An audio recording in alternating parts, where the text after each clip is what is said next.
ನೋಡ್ಕೊಳ್ಳಿ question. The 9 items of A sample have the following values 45, 47, 50, 52, 48, 47, 49, 53, 51. Does the mean of this differ significantly from the assumed mean of 47.5 at 5% significance level? ಇದನ್ನ ಯಾವ ಥರ ಮಾಡೋದು ನೋಡಿ. ಇಲ್ಲಿ ನೀವು ಜ್ಞಾಪಕ ಇಟ್ಕೊಳ್ಳಿ, ಎಕ್ಸ್ ಬಾರ್ ಕೊಟ್ಟಿದ್ದಾರೆ ಅವರು. ನೀವು ಏನು ಮಾಡಬೇಕಂದ್ರೆ ಇಲ್ಲಿ ಮತ್ತು ಎಕ್ಸ್ ಐ ಕೊಟ್ಟಿದ್ದಾರೆ. ಎಕ್ಸ್ ಐ ಮತ್ತು ಎಕ್ಸ್ ಬಾರ್ ಕೊಟ್ಟರೆ ಜ್ಞಾಪಕ ಇಟ್ಕೊಳ್ಳಿ, ಟೀನ ಫೈಂಡ್ ಮಾಡಿ. ಟಿ ಬಂದು X bar minus mu divided by S into root N. ಗೊತ್ತಾಗ್ತಿದೆಯಾ? ಇಲ್ಲಿ ನೋಡಿ, ಇದು ಟಿ ವ್ಯಾಲ್ಯೂ ಫೈಂಡ್ ಮಾಡಿ. ಎಕ್ಸ್ ಬಾರ್ ಅಂದರೆ ಸ್ಯಾಂಪಲ್ ಮೀನು, ಮೀನ್ ಅಂದರೆ ಪಾಪ್ಯುಲೇಷನ್ ಮೀನು, ಮ್ಯೂ ಅಂದರೆ ಪಾಪ್ಯುಲೇಷನ್ ಮೀನ್, ಎಸ್ ಅಂದರೆ ಸ್ಟ್ಯಾಂಡರ್ಡ್ ಡಿವಿಯೇಷನ್ನು, ಎನ್ ಅಂದರೆ ಸ್ಯಾಂಪಲ್ ಸೈಜು. ಇಲ್ಲಿ ಎಸ್ನ ಫೈಂಡ್ ಮಾಡೋಕ್ಕೆ formula 1/n-1 summation of I is equal to 1 to n xi minus x bar whole square. ಇದು s square find ಮಾಡೋಕ್ಕೆ formula.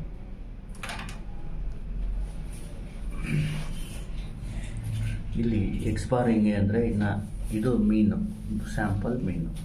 N ಅಂದರೆ ಎಷ್ಟು ನಂಬರ್ ಆಫ್ ಈ ಸ್ಯಾಂಪಲ್ ಸೈಜು 1, 2, 3, 4, 5, 6, 7, 8, 9, ಎನ್ ಈಸ್ 9 ಆ ಥರ. ಗೊತ್ತಾಗ್ತಿದೆಯಾ? ನೆಕ್ಸ್ಟು ಮ್ಯೂ ಅಂದರೆ ಇದು ಅಸ್ಯೂಮ್ ಮೀನ್ ಇದೆಯಲ್ಲ, ಇದು ಮ್ಯೂ 47.5. ಅರ್ಥ ಆಗ್ತಿದೆಯಾ? ಈಗ ನಾವು ಏನು ಮಾಡಬೇಕು, ಈ ಟಿ ವ್ಯಾಲ್ಯೂ ಫೈವ್ ಮಾಡ್ಬಿಟ್ಟು ಅವರು 5% ಸಿಗ್ನಿಫಿಕೆನ್ಸ್ ಲೆವೆಲ್ ಅಂತ ಕೇಳಿದ್ದಾರೆ. ಈಗ ನೋಡಿ, ಟಿ ಇದು ಬಂದು ಕ್ಯಾಲ್ಕುಲೇಟೆಡ್ ಟಿ. ನಾವು ಇಟ್ಕೊಳ್ಳಿ, ಸ್ಟ್ಯಾಂಡರ್ಡ್ ಟಿ ಜೊತೆಗೆ ಕಂಪೇರ್ ಮಾಡಬೇಕು. ಟಿ 0.05 ಒಂದು 5% ಸಿಗ್ನಿಫಿಕೆನ್ಸ್ ಲೆವೆಲ್ಲು. ಇಲ್ಲಿ ಡಿಗ್ರೀಸ್ ಆಫ್ ಫ್ರೀಡಮ್ ಯಾವ ಥರ ಫೈಂಡ್ ಮಾಡೋದಂದರೆ, ಈಗ ನೋಡಿ, ಇಲ್ಲಿ ಇದು ಇರೋದು ಎನ್ ಇರೋದು ಎಷ್ಟು 9, degrees of freedom 8 degrees of freedom. ಹೀಗೆ ನೋಡ್ಬೇಕು ಟಿ ವ್ಯಾಲ್ಯೂ. ನೋಡಿ, ಸ್ಟೂಡೆಂಟ್ಸ್ ಟಿ ಡಿಸ್ಟ್ರಿಬ್ಯೂಷನ್ನಲ್ಲಿ ವಿ ಅಂದರೆ ಡಿಗ್ರೀಸ್ ಆಫ್ ಫ್ರೀಡಮ್ಮು, 8ಗೆ 0.05 ಅಂದರೆ 2.306 ಇದು ಸ್ಟ್ಯಾಂಡರ್ಡ್. ನೋಡಿ, ಇದು ಕ್ಯಾಲ್ಕುಲೇಟೆಡು ಬಂದು ಸ್ಟ್ಯಾಂಡರ್ಡ್ಗಿಂತ ಕಡಿಮೆ ಬಂದರೆ ಹೈಪಾಥಿಸಿಸ್ ಇಸ್ ಎಕ್ಸೆಪ್ಟೆಡು. ಕ್ಯಾಲ್ಕುಲೇಟ್ ಏನು ಮಾಡ್ತೀರಾ, ಅದು ಇದಕ್ಕಿಂತ ಜಾಸ್ತಿ ಬಂದರೆ ಹೈಪಾಥಿಸಿಸ್ ರಿಜೆಕ್ಟೆಡ್ ಅಂತ ಹೇಳಬೇಕು. ನಾವು ಹೆಂಗೆ ಮಾಡೋದು ನೋಡ್ಕೊಳ್ಳಿ. ಫಸ್ಟ್ ಏನು ಮಾಡೋಣ, N ಬರ್ಕೊಳ್ಳೋಣ. N is 12.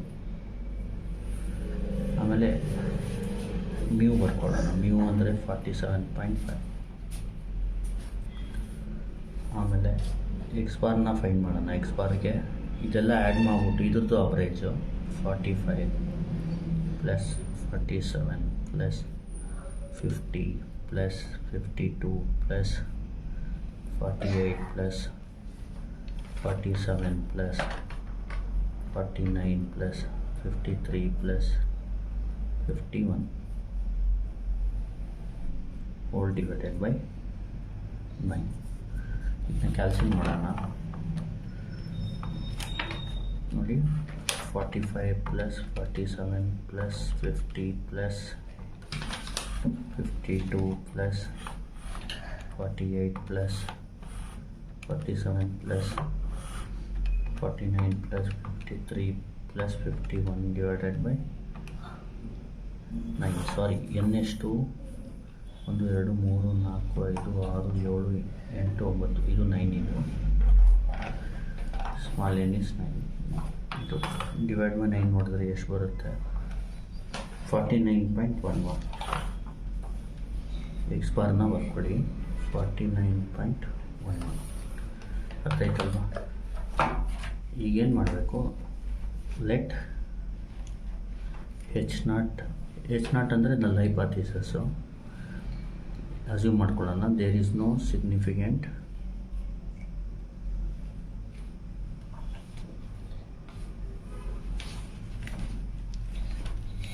difference between the mean ಅಂತಾರೆ.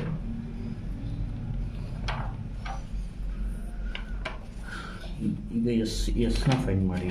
ಫಸ್ಟ್ ಎಸ್ ಫೈಂಡ್ ಮಾಡಿಬಿಟ್ಟು ಆಮೇಲೆ ಬೇಕಿದ್ರು ಇದು ಬರಿಬೋದು. 1/n-1 summation of I is equal to 1 to n xi minus x bar whole square. ಇಲ್ಲಿ ನೋಡಿ s square is equal to 1/9 minus 1 ಅಂದರೆ 8 ಆಗುತ್ತೆ. summation xi minus x bar whole square ಅಂದರೆ ಇದು 45 minus 49.11 whole square first plus 47 minus 49.11 whole square plus 50 minus 49.11 whole square plus 52 minus 49.11 whole square plus 48 minus 49.11 whole square plus 47 minus 49.11 whole square plus 49 minus 49.11 whole square plus 53 minus 49.11 whole square plus 51 minus 49.11 whole square. ಈಗ ನೋಡಿ ಕ್ಯಾಲ್ಸಿಲ್ ಮಾಡೋದು ಯಾವ ಥರ ಅಂದರೆ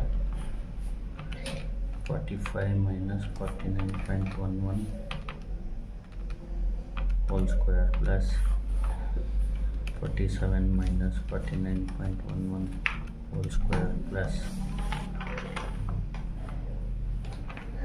50 minus 49.11 whole square plus 52 minus 49.11 whole square plus 48 minus 49.11 whole square plus 47 minus 49.11 whole square plus ನೋಡಿ equal ಹೊಡೆದು ಮತ್ತು plus 49 minus 49.11 whole square plus 53 minus 49.11 whole square plus 51 minus 49.11 whole square. ನೋಡಿ ಆನ್ಸರ್ ಬಂದು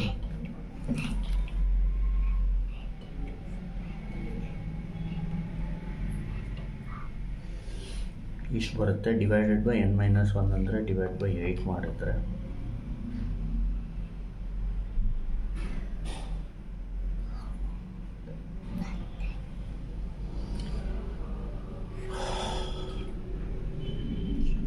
ಒಂದು ಸತಿ ಚೆಕ್ ಮಾಡೋಣ.